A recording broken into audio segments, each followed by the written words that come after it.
Yeah. No, this is amazing. Yeah. This is so good. Because, like, we've done up the shelves because, like, we love country and Luke Combs, so we've got all these albums there. And then, Are you going to get him as a guest? He's our number one. You will. Yeah. You just got to manifest it. We have story. Yeah, you're ready. We were going to He's sell... in every frame that you can see. Oh, that's the best. We were going to sell all of our stuff and get a one-way ticket to Nashville and just go door knock until we found him. And then our girlfriends were like... Probably not smart. No, the next step up, my wife, who's a financial planner, said, no, that's not a good idea. And I put up a story going, does anyone know Luke Combs? And I tagged their, like... Everything. And one of the pages liked our story, and I'm like, we're getting closer. But they never replied. You will do it. I have no doubt. Oh, we're getting thank closer. you. I have We're no getting doubt. closer.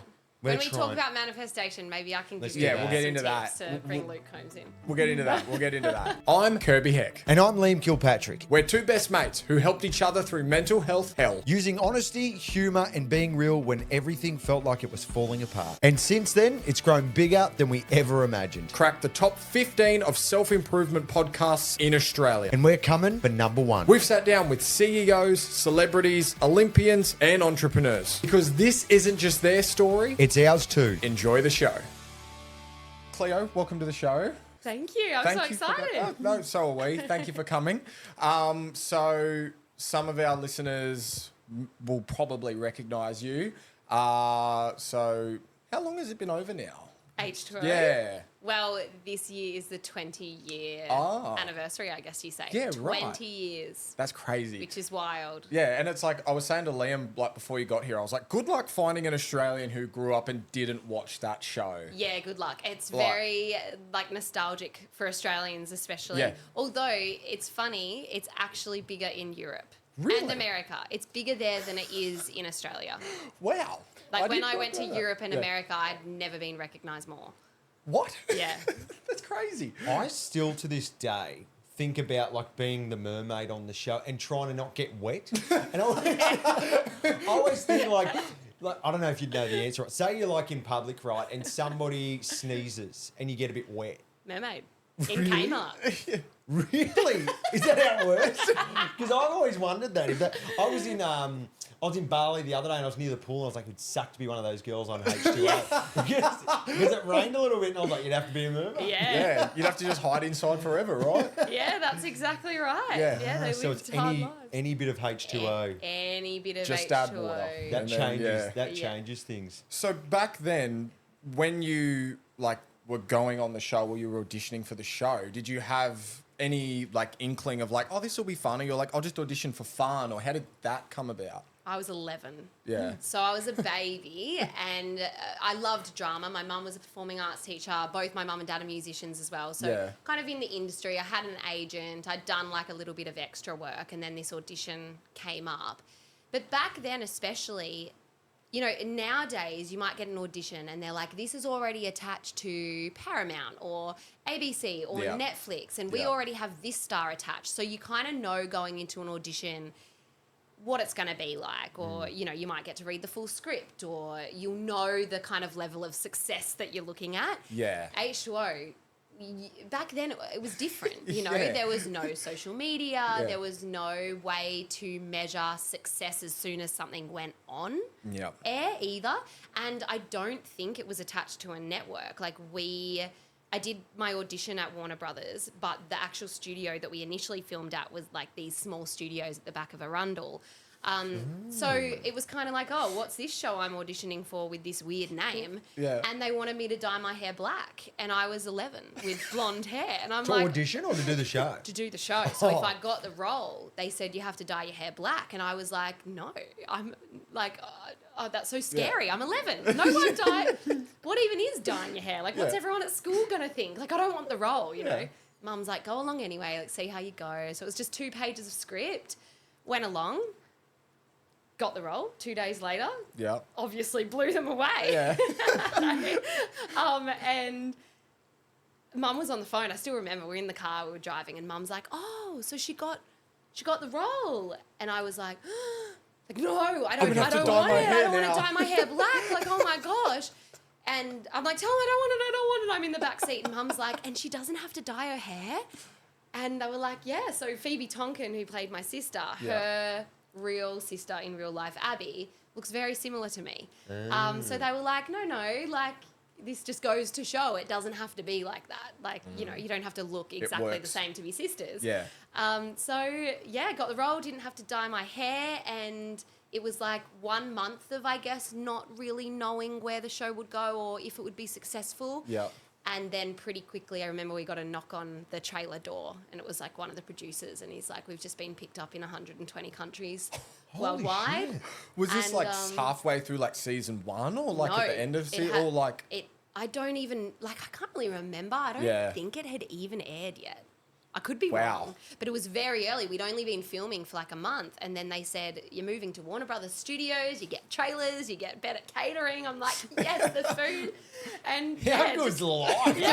you're 11 and you don't eh? have to go to school. The catering was a hungry girl's dream. Like the ice soft serve, I just put like Nutella all over. I was living mermaid show. We'd go on the rides. Yeah, like 11-year-old on our lunch mermaid. break at Movie World. Really? Yeah.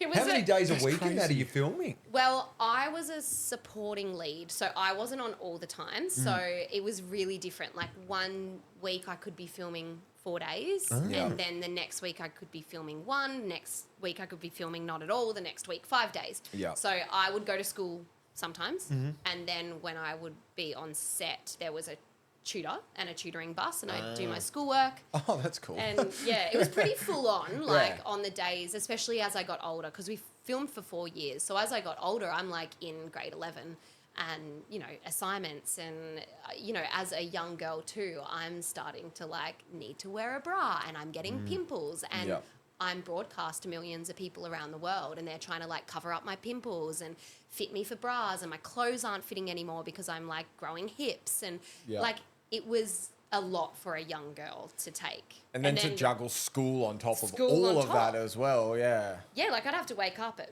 4 a.m. Dad would drive me to set, film all day, try to get my schoolwork done, learn lines for the next day, or go to school. And I was getting really badly, back then it was kind of called cyberbullied. Yeah. Really Like hate online. hated on because By my people you character. knew? Or just- The character. Nah, by random people on the internet. How does that affect you when they're coming after the character that's not you, but you'd still take that personal, wouldn't you? Yeah, you know, this is so funny. My psychologist and I actually were chatting about this on our last session, and because I had kind of said to her, I was like, why do I feel so deeply hurt now as an adult if I feel someone's judging me as like maybe a mum, or like how I show up online or whatever, like it really affects me. Versus like back then, yes, don't get me wrong, I remember crying in my mum and dad's bed being like I was so upset by these comments, but it was a very different hurt. So yeah, I think, and my psychologist said, and you just said it then, it's like they were hating me because of character that I was playing. And my character was a brat. She was a bratty girl. She was trying to figure out that they were mermaids. Whereas when I'm getting hated on now, it's like, oh, and I don't often, but when those negative comments come through, you know, on social media, it hurts different. But it was hard as a young girl because sometimes a lot of the times actually, they would comment on my looks as well. Like, you're ugly, you're fat, or like you're a terrible It's actor. so rough when you're 11. I'm literally 11. You're like, I'm what just the trying to hell? live my life. And that's what it's a shift that I've seen recently is a lot of like people, when you have a character that people hate, a lot of people are now understanding, like, if you hate the character, you cannot hate the actor or actress because they are doing a bloody good job. If you hate when they're doing it right. Yeah, Yes. they're doing their job correctly. Yes. Like, And that's what family and friends and even the crew of H2O would tell me. They were like, Cleo, it's because you're playing your role really well. And I was like, yeah, but I want to be loved. I want to be a mermaid swimming around. Like, Did you ask to like change character to become more likable, or is that really not something you can do? Nah, you can't really do that because the scripts are written so far in advance and you really have no say. I mean, unless you're like super duper uncomfortable with something, I think as a kid you could probably get away with being like, I'm uncomfortable with this, and they'd change it. Well, on H2O I feel like they would because it was a very supportive show. It was, it was probably too good of an introduction to the film and television industry You're for like, me. this is too easy, eh? I was like, this is too easy. Everyone's too nice. It's way Because when I too got out fun. of it, I was like, great. Like, I love this. I love acting. I'm going to do it for the rest of my life. Were you And about I'm just going to 15 get a role 16. 16, okay. Yeah. 16. I was like, I'm ready, like, to get the roles really easily. Oh, no. And that's like, it's like you'll always have that first job where it was so much fun and you loved everyone there and you're like, working's not that bad. Then everything else after you're like, oh, this sucks. Like, Yeah. can I just keep doing that again? Yeah. Yeah. Before Yeah. we go off that, how do you get paid as an 11-year-old? Do they just put in like a kitty? Or you get it when you're 18? It or wasn't great. I'll Oh, tell you really? that. But yeah, Oh, shit. it wasn't great. It wasn't great. And I feel like I can say that. I'm like, well, it wasn't. That's my reality. I don't know. Like, obviously, I had an agent at the time. I don't think they're an agency anymore at all. Yeah. I'm not sure how experienced they were to like fight for me or get me more. And it was also 20 years ago. Yeah. Yeah. And the thing I think that gets me now is like, it is still on Netflix 20 years later. Yeah. Like, I feel like I should be richer.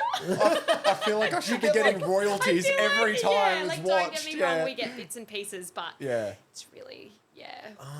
And I guess that's just as you said, it was a small little brand that started up Well, and it was like... That's the it's- thing. Like, they didn't have Netflix in our contract No, because Netflix no. wasn't a thing. So Streaming wasn't even a thing. Like, Yeah, exactly. Exactly. Watching online wasn't a thing. You just watched it when it was on TV. Exactly Yeah. right. And the only way that I got, like, I guess, bullied, or on the other side, we would kind of understand the success of the show was from Yeah. YouTube. Because people would comment. Because now, if a TV show is popular, You know it immediately. because social media, even Yeah. if you haven't watched it. Whereas back then, you didn't, but it was YouTube. Do they tell you the numbers and stuff? Or you kind of just like, oh, I think people so. might be watching? I think there was like ratings, Yeah. maybe. Yeah. Like it's rating really well because we got like the prime spot, I think, on a Friday afternoon at, I think, maybe 4 p.m. or something. Yeah. And I think that back then was like, ooh, you've got the spot, you know? Yeah. And I'd come home from school with my girlfriends and we'd all watch it. But yeah, I don't know. It's a whole other world now. Yeah. And that's what, like, mentioning you said you were coming home with your friends and stuff. Like, how is that, like, navigating school, but still going to school just regularly while this is on every night? So it's like all your classmates would go home and watch you on TV. Like, they'd hang out with you all day and then watch you on TV. Yeah. Like, did things change a lot?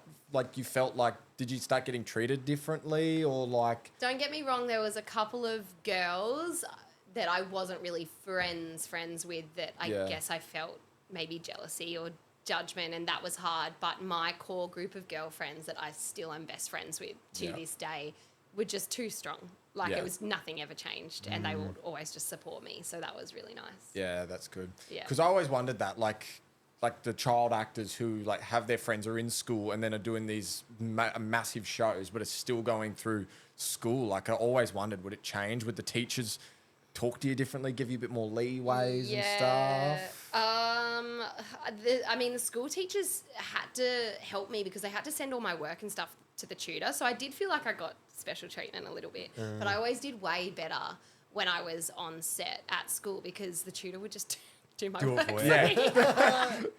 Yeah. And even then, like when you've got that one-on-one with a tutor, you're better off anyway than... Yes, Because, exactly. you know, like a teacher's trying to teach 30, the tutor can go to 1. Yeah, exactly right. Yeah. So it ran for, what we say, 5 years. In between that, are you thinking, my life, I'm just going to be like, my life's never going to be the same ever again? Yeah. Like, and what are you thinking the rest of it's going to look like? Because you said you came out of it. With rose-coloured glasses. Yeah. Yeah. I had, at the time, read the book The Secret for teens, which is like all about the law of attraction. So at the ripe old age of 16, I was like, I understand this law that says what you believe you will receive and Yep. you can create your reality. And I've had this opportunity so young. And, you know, like I've got this, you know, it's just time to soar and it's going to be easy. And then it was pretty quickly evident that it was not going to go that way. And it was like slap in the face over and over and over again. Like, you know, it's not a rejection letter here and there. It's face-to-face rejection up to 3 times a week for the next 10 years of my life. Wow. A friend of mine said that's getting into acting. He said, they're rejecting you. It's hard for it to not feel personal. Even though it's not, it kind of just feels like it is. Even though they say, oh, it's nothing personal. This is directly personal. You're literally saying it to my face. Yeah, we I'm don't not want right. you. Yeah. And it was hard because at that time, the Gold Coast wasn't necessarily booming with film and TV. So over the last 5 years, it's really been. So Yeah. So I would fly to Sydney a lot, and at the time I was working at Boost Juice and cafes, and that was hard too because people would come in and recognise me from H2O and be like, why are you working at Boost? Yeah. Like, aren't you an actor? Haven't you got any other jobs? And I'm like, I'm freaking trying. Like, and it would kill me. Like, I'm trying that hard. But I'd spend all my money flying to Sydney for auditions. Like, you'd fly all the way down, you'd walk into a room, there's 10 girls that look exactly the same as you. And then you walk in and you're like, no, this is the one that's going to change my life. Like, this is the one. Like, I know it's meant to be. I've been receiving the signs. I'm seeing How many it. I'm signs do you believing see it. when you're looking at it? Oh, my all God. The signs. All the signs. Everything's a sign, Yeah. I drove here and got a green light. That's a go. I'm on. 333 on a number plate. Oh, that's Google fine. it. Angel number, universe is looking out for you, 100%. But yeah, it was hard. You'd walk into the room after feeling all of that and being on this emotional high, for them to just be like, "Oh, you can stop there. Thank you." Oh no! Get back on the plane. Do you fly know home. at that point? Sometimes. In LA, so I, a few years later, got my visa, my acting visa for the States. So I was back and forth for 3 years for what they call pilot season. So it's where they are just auditioning like crazy. And what pilot season means is that they are auditioning the first episode of a show. Yeah. So even if you get the role, they then pitch that first episode to networks, might get picked up. They might actually say, we love the show, but we don't like that actor. Can you replace them? So it's just that, just to give you an idea of the world. Is that why so many times in sitcoms the pilot is like the houses are different? And the actors? No, well, not even the actors, but like you go and watch like Modern Family pilot. It's like Jay's house is different to the one that's in like the rest of the show. Yeah, because I watched one. I think they said it took about a year for it to get picked up. Yeah. And they all just sat around and Ed Holmes rang Cam and was like, we've got the gig or something. And they didn't want Phil Dunphy or something. Oh. Yeah, they said they didn't want Phil, but he was like the best one. And they said, you need to at least get him on for the first season, and then he became the favourite. And then they saw that it worked. See, this is how cutthroat it can be, though. Like, imagine if the crew like fawned and were like, oh, okay, we really want the money, we'll get rid of Phil. Wow. Like, it just goes to show that they were tight-knit and they were strong, thank God. But it can happen like that, and I think that's what I really struggled in LA with, was the dishonesty. Like, when you said before, is it always like that in an audition where they're kind of like, oh, okay, stop there, like, thank you, you can go, and you kind of know. You're like, yeah, I'm not going to get it. You can feel it. In LA, it was almost the opposite. Like, I had a manager, but you're meant to have, in LA, a manager and an agent, right? So my manager was sending me to all these agencies to have meetings. And I walked into this agency, and this agent was like, oh my God, like, you are everything I've been waiting for. He's like, you are the next this, you are the next that. Like, I'm going to take you to this event. I'm going to pitch you to this person, and there's actually this movie coming up that you're going to be perfect. I'm so excited about working with you. And I get out and I call Luke and my mum, and I'm like, oh my God, like, it's a sure thing. Like, he's going to sign me, and this is it. Like, this is what I've been waiting for. Everything makes sense now, you know, and it's just this. And then my manager texts me. He straight away, he said, no, he's not moving forward with you. And I was like, you hadn't even left the room yet. And he's like, no. I just wasn't used, and still aren't used to that form of dishonesty. Like, how can you be like that to my face and then just be like, in his head, I'm not going to sign you, but I'm going to say all this. Yeah. And it just, I don't think I realised at the time how many different experiences, whether it was with managers or casting agents or even other actors in the waiting rooms, how much this was all affecting me until it kind of just came to a head, and I was just like a bit of a shell of myself. Well, because we've had similar stuff with this podcast. We've had management people reach out. We've had potential, like, all these people go, oh, we're going to do this for you, this, and this. And we call it, they promised us the world and gave us an atlas. We said it's a shelf full of atlases. But we were actually going to get a physical shelf, and for every person who told us they were going to give us the world, we were going to have an atlas dedicated Oh to my them. God, that's Yeah. really genius. we had a management company call us when we were with another manager, tell us everything they were going to do for us. We left the other management and then never heard from them again. Don't you dare. Swear to God. And we just started getting paid from the other. They just started getting us deals. No. Sucked. But we had to move on. But like I can imagine how you feel because it ruins. You don't want to get excited because you don't want to be let down. But then if you're not excited, what are you doing it for? You're expecting nothing. Yeah, exactly. And your self-worth is so low. Because, like, if your self-worth is not there, you're not going to attract anything good, whether it's people or opportunities, you know? And, Especially that's what was happening. And especially for like an actor, it's like, you know, with at least me and Liam, we can bounce off each other. And it's, but for an actor, it's like, if you're not positive and energetic, and if you go into an interview being like, oh, another one, you're not getting that one. No. You've got to pick yourself up and here every time. And like, you know, when I was in H2O, all the crew were being very kind because they were being protective, but they were saying, you know, be careful out there, Cleo. It's a really tough industry. yeah. So I would take that belief and I'd be like, yeah, it's a tough industry to protect myself. But really what that was doing, like my subconscious mind believed it's a tough industry.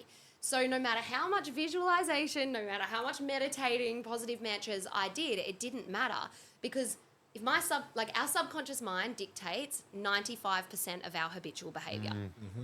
Kirby's big on that, yeah. Right. Yeah. It's crazy, isn't it? Well, and it's like when you break it down so simply, it's like your brain is just plays in memories and patterns. Yes, and it's it's a like, playback machine. if you do 95% of the things you did yesterday, the same have the things same will happen thought. to you today. It's like Yes. same actions. Yeah, it's like same thoughts, same actions, same outcomes. Yep. So, yeah. Yep. With the secret, quickly, this is why I whipped out my phone before, right? I'm bad at reading. Yeah. Is that video there the same as the book? Because I've heard, I go to watch it, it's a bit slow to get Oh, going. it's so slow. It's so slow. The movie is pretty awful. It is? Okay. But it's still got the right messaging. Yeah, because I couldn't tell. It looked a bit It's very old school. very like, old. Yeah. Looked like somebody recorded it in the back of the movie. But I do really want to, because with reading, I can Yeah. read the page, not take it in. Yeah. Next, What keep about going. audiobook of The Secret? That could work. But also, honestly, I feel like The Secret, you could kind of...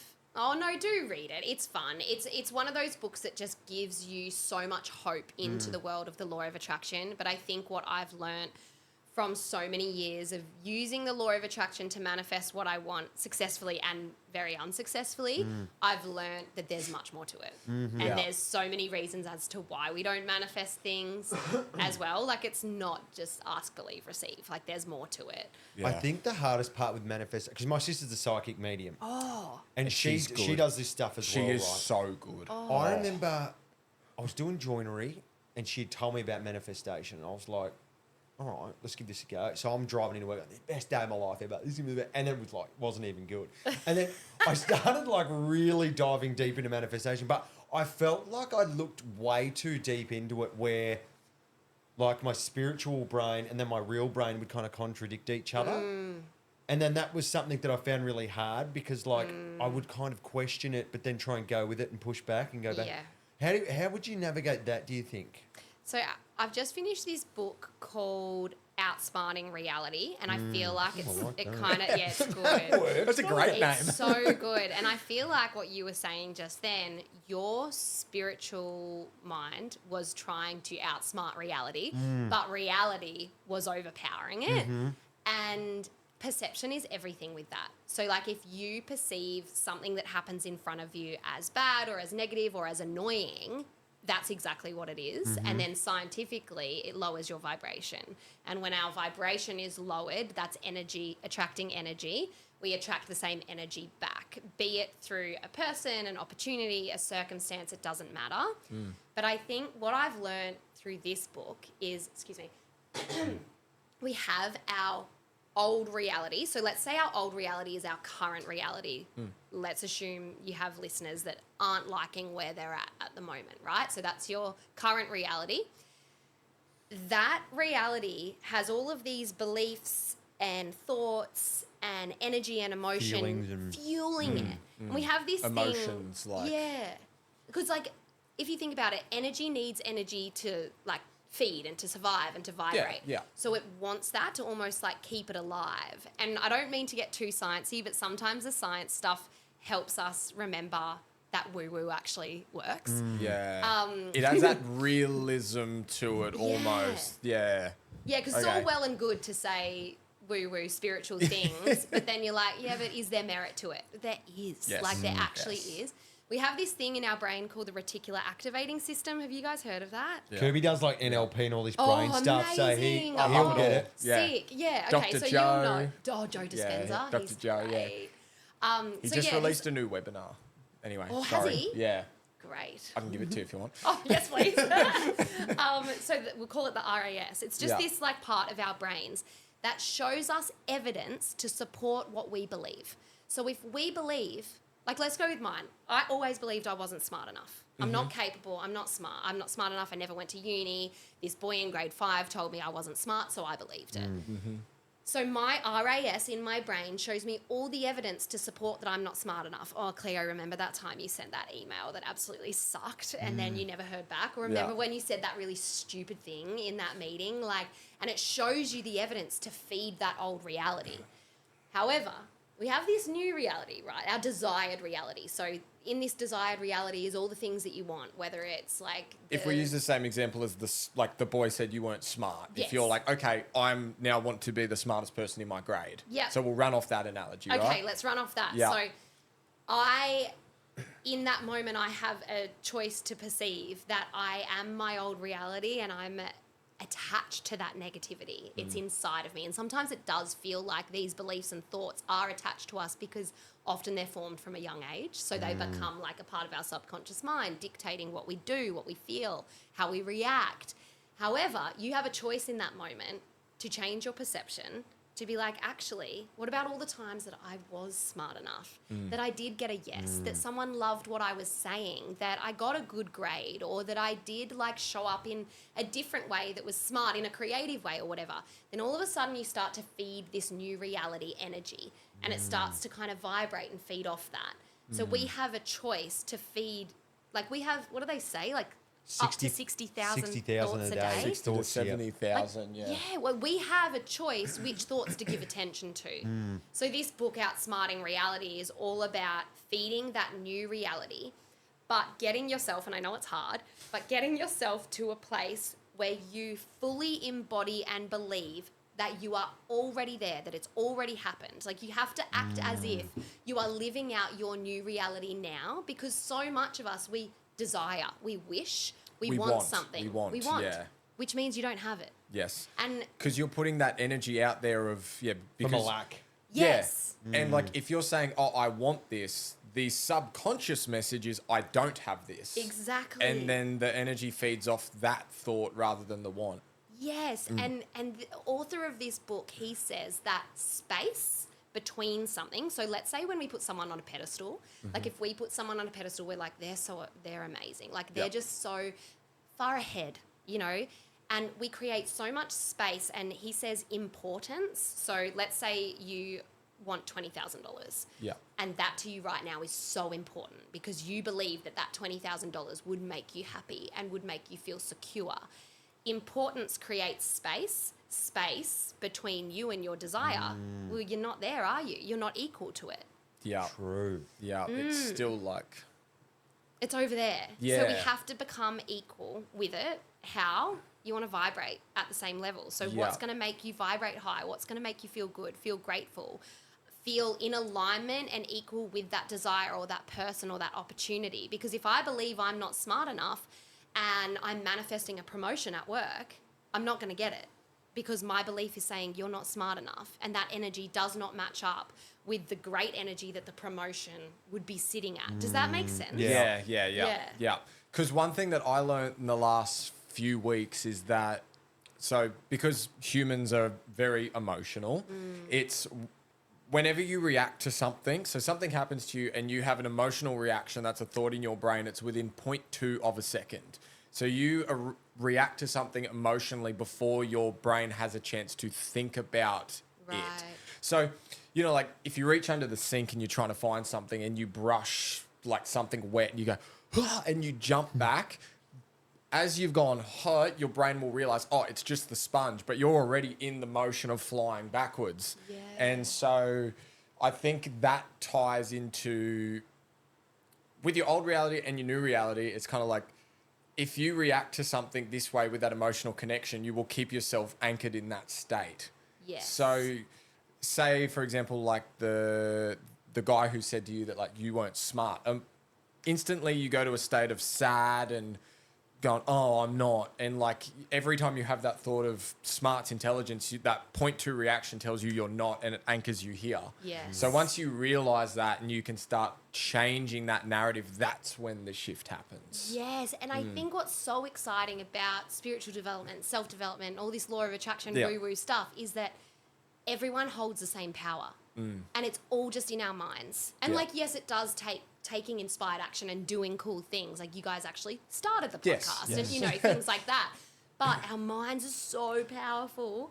And they say that, is it like humans can only see 0.00 something of what's actually there and available? Like there's so much that we can't see and experience because our human brains just can't, like, don't have the ability the capacity to hold that. Yeah. And I think that's the thing that spins me out about colours sometimes, is everyone can see colours differently. like your green might be different Like to what I see. your dress might be different Exactly. to me than you. Exactly. But it's shade. like, to me, the green here on the cans in your dress might be the same colour green, where you might see 12 coloured greens. Exactly. And it's like, it always spins me out thinking about that. Like, I used to be so powerful with meditation. Like I used to be able to get to a state where I was in a different world almost automatically. yeah. And then I had the most crazy spiritual experience giving birth, where I literally went to another world. And that experience and the meditations that I used to do really showed me just how much is out there and how much is possible. And I think that that is what's so exciting, is like, we actually get to create the change. Like we get to decide our future. We get to change our reality. And it can happen so quickly. Yeah. Like that's what's exciting. I think too, with perception, there's this idea that like you have to work so hard. You have to work for years. You have to save so much money to buy that house or to be that person or that level. And it's like, well, if you believe it's going to be hard and take years and a lot of money, it is. Yeah. Yeah, it will be hard. It yeah. will. Yeah. But if you believe it's going to be fun and opportunities fall into your lap, from what I've seen and experienced in meditations and when I was giving birth, I was like, oh my God, it's magical out there. Yeah. Yeah. Yeah, we've had this conversation, especially Many about the times. working hard. I think we had this conversation 2 days ago, because it's like, I said to Kirby, I feel guilty all the time because I feel like we're not working hard enough, and there's always somebody out there that's going to be working harder, so they're just going to get to what we want first. But then I'm like, would the universe and like God and that really care about how hard you work when it comes to that? Because then I compare in a way and look at certain people and go, yeah, but it kind of just fell in their lap. Yeah. Like, But you also deserved it because Yeah. you did the pre-work, and other Yeah. people might perceive, oh yeah, it just fell in their lap. It happened so easily for You don't know them, what and they did then before. creates that guilt. But it's like, no, it's like everyone deserves, and I guess like you said, the universe doesn't discriminate. It and doesn't. It also doesn't care if you're like a good person or a bad person, because you see bad people with lots of success. this is a conversation we well- had the other day. Yeah. Because they believe, like they believe it, and they're vibrating like, I'm so successful. Like we all know someone who's like, I am successful. Like I know I'm going to make a lot of money. Like, or I know that I'm going to meet the love of my life. Like, you know, the people that have They've got conviction. that such firm belief. Yes, that firm belief and that conviction creates their desired reality, no matter who they are. Yeah. And it goes to show, like, people can have live in the same country, have the same, I don't know, opportunities, whatever, but their lives are so different because of the way they perceive or, See, this is a deep, deep question, right? This is literally the conversation we had yesterday. Like, do you believe in heaven and hell? Do you mean the sense that, like, when we die, good people go to heaven and bad people go to hell?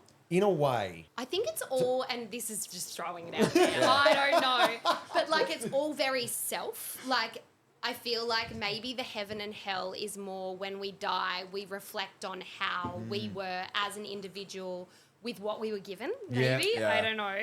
It's hard to know. It's really hard. And we were talking yesterday, and I said, this keeps me up at night. Yeah. Because some days I'm like, heaven and hell. Other days I'm like, maybe not. Maybe the Yeah. whole afterlife's the exact same, but we see it differently once we die. A few weeks ago, we did a poll for all of our listeners, and as it turns out, you guys would prefer 2 bite-sized half-an-hour episodes than an over-hour-long one episode. We will be reverting back to that format. Catch the second half of this incredible episode tomorrow morning at 6 a.m.